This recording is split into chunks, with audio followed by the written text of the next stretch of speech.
David, I know you're in certain media leadership platforms, and according to Communications Authority, they did say there was consultation. Would you agree there was consultation before having these regulations out, although they say there's going to be further consultation as well?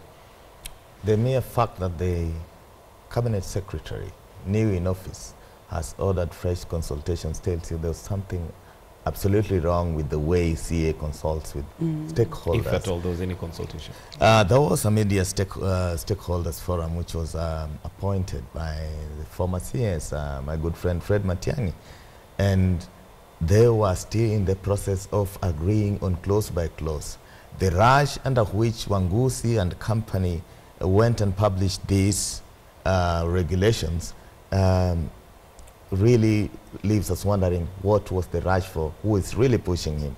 And the way even he defines some non-existent bodies like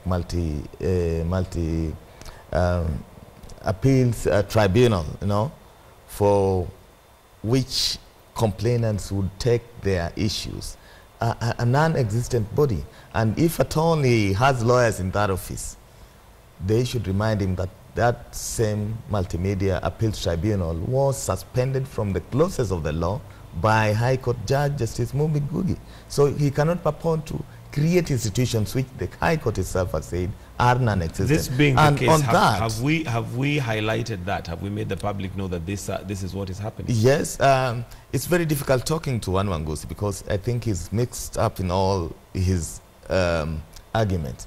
They are the same regulator that licensed KTN News Channel.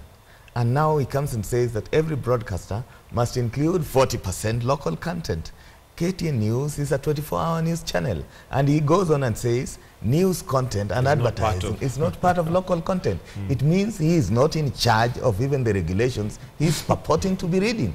So for me, he looks an incompetent director general for that authority, and he needs to sit down with his managers that before you read a public statement, what really is in this content and what are we talking about? Are they really practical?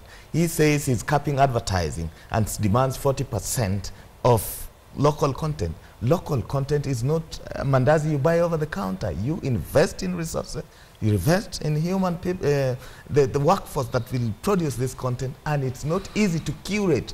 The process of producing local content involves a lot of investment in terms of financial and even human resources. So he must really be taking the lead by what is practical. As far as I'm concerned, he's totally out of order and perhaps very ignorant of the rules.